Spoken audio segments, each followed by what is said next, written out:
You want to be trash like me at Rocket League? If not, here's the best way to learn air dribbles. The first step to learning air dribbles is the setup. In order to understand this, you should try both extremes so you understand what happens when you go too fast or too slow. This will end up teaching you about what speed is right for the air dribble. Here's what too fast looks like, and here's what too slow looks like. And here's about what the speed is that you're looking for, and it varies depending on where the ball is on the wall. The lower on the wall, the faster you want to be going typically.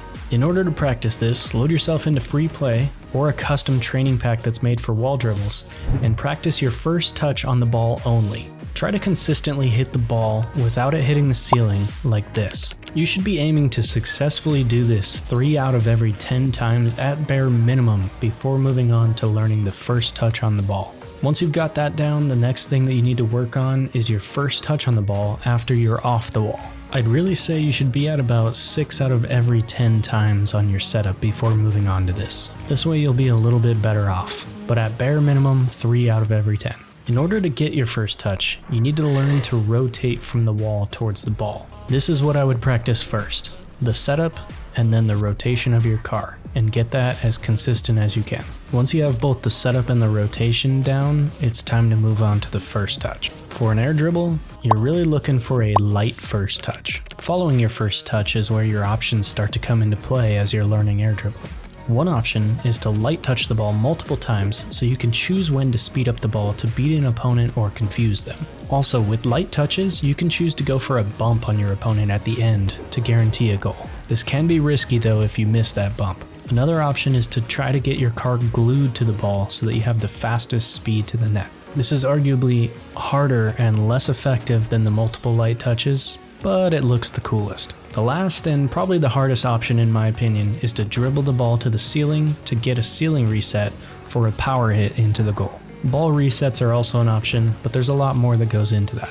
Now the biggest thing that I do differently than many people in training is I learn what I need to do when I mess up.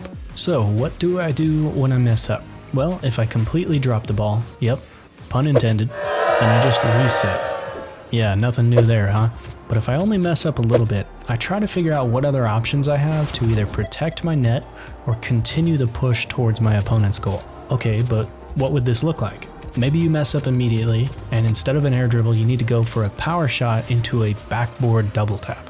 Or maybe you mess up a little bit later on and need to look to see if you can get a ground pinch on the ball on your way down, or at least get in the path of where the opponent is going to try and hit it. The ground pinch after messing up an air dribble is actually so common that you should be watching for it when your opponents mess up an air dribble. The biggest reason to focus on still trying to score after your mistakes is that it's going to ready you for the actual games you play, when you will definitely mess up over and over again until you master the mechanic. And trust me, everyone messes up, including Zen.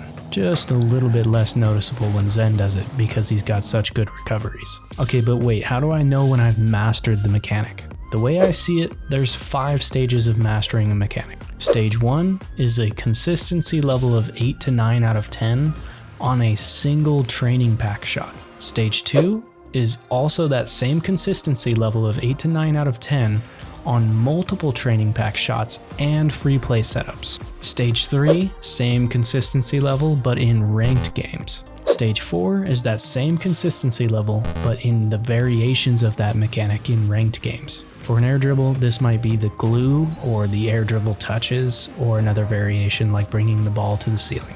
And finally, stage 5 is an 8 to 9 out of 10 consistency level of boost efficiency while using that mechanic.